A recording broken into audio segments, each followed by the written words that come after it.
pagi, perkenalkan nama saya Nika Deunantari, saya berasal dari kelas FBSD di cabang Gianyar. Di sini saya akan menjelaskan 3 tokoh entrepreneur yang terkenal di Indonesia. Yang pertama yaitu Ahmad Zaki yang mendirikan Bukalapak. Ahmad Zaki adalah founder sekaligus mantan CEO dari marketplace Bukalapak.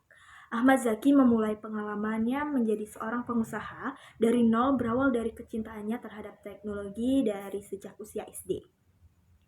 Walau sempat tinggal di daerah pelosok tanpa listrik, semangat Zaki mempelajari program tidaklah surut.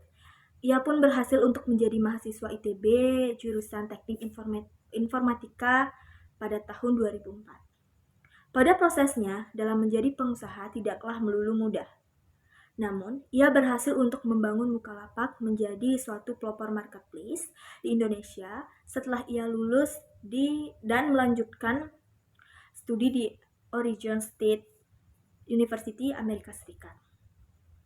Menurutnya, bisnis adalah suatu yang harus memberikan nilai dan bisa menyelesaikan masalah orang. Mengapa? Ini bisa menjadi alasan Anda tetap semangat walaupun ada rintangan. Karena Anda memahami alasan sebenarnya Anda membuat bisnis tersebut. Dari kisah tersebut, nilai entrepreneur yang saya dapat yaitu pantang menyerah. Walaupun Zaki berada ditinggal di daerah pelosok tanpa listrik, ia terus semangat belajar tentang pemrograman. Yang kedua yaitu Tirto Utomo, yaitu sebagai founder Aqua. Tirto Utomo dikenal sebagai pendiri Aqua, produk air mineral dalam kemasan. Ketika mendirikan Aqua, ia dianggap gila karena membotolkan air mineral. Pria kelahiran 8 Maret 1930 di Jawa Tengah, berasal dari keluarga bercukupan. Sebelum menjadi pengusaha, sewaktu kuliah ia menjadi seorang wartawan harian di Tempo. Nasib buruk ketika ia diberhentikan sebagai pemimpin redaksi harian di Tempo. Ia kemudian kembali melanjutkan kuliahnya di Fakultas Hukum Universitas Indonesia. Setelah lulus, ia kemudian diterima bekerja di PT Pertamina. Karirnya menanjak di perusahaan minyak tersebut. Inspirasi bisnis air mineral kemasan datang ketika suatu insiden kecil yang menggagalkan negosiasi kontrak Pertamina yang diwakili oleh Tirto Utomo dengan perusahaan asing asal Amerika Serikat. Kala itu, istri dari delegasi asal Amerika Serikat mengalami diare karena mengonsumsi air sumur yang direbus. Inilah kemudian mengilhami Tirto Utomo mendirikan perusahaan air kemasan Aqua. Ia mengirim adiknya belajar seluk-beluk bisnis air kemasan di Taiwan. Setelah adiknya kembali ke Indonesia, mereka berdua kemudian mendirikan perusahaan PT Golden Mississippi yang memproduksi air kemasan botol.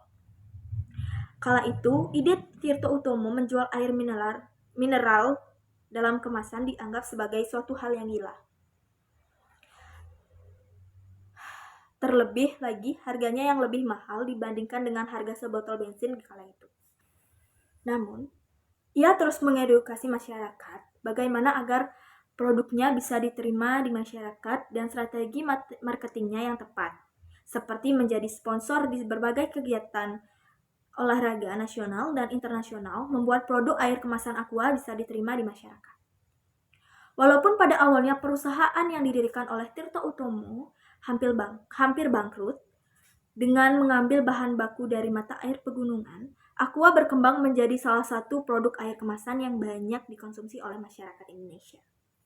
Hingga orang menyebut air mineral kemasan sebagai Aqua. Nilai entrepreneur yang saya dapat dari kisah Tirto Utomo yaitu pantang menyerah. Walaupun ide beliau dibilang gila, tapi Tirto Utomo tetap berusaha agar produknya dikenal dan bermanfaat bagi masyarakat. Yang terakhir yaitu Felicia Angelista sebagai founder Scarlet Whitening. Felicia adalah seorang artis dan biasanya memainkan peran sinetron di layar kaca. Ia terbilang sukses mengelola bisnis Scarletnya di usianya yang hampir 27 tahun. Sebenarnya ia tidak hanya memiliki usaha kecantikan Scarlet. Awalnya, ia membuat Feliskin, di mana ini adalah bisnis masker yang ia kelola. Namun, setelah melihat pasar, meskipun penggunanya banyak, namun Felicia tetap merasa ini terlalu mahal. Maka dari itu muncullah Scarlet. Belajar dari tokoh wirausahawan yang sukses di usia mudanya, Contohnya Felicia. Ini menjadi bukti kepada kita bahwa mulai bisnis tidak selalu pada usia yang atau pengalaman yang matang. Juga ini menjadi pembelajaran bagi kita untuk bagaimanapun situasinya agar tetap optimis. Felicia dahulunya adalah seorang anak korban bully. Jadi kita sadar bukan bahwa setiap pembisnis belum tentu lahir dari keadaan ekonomi yang tinggi.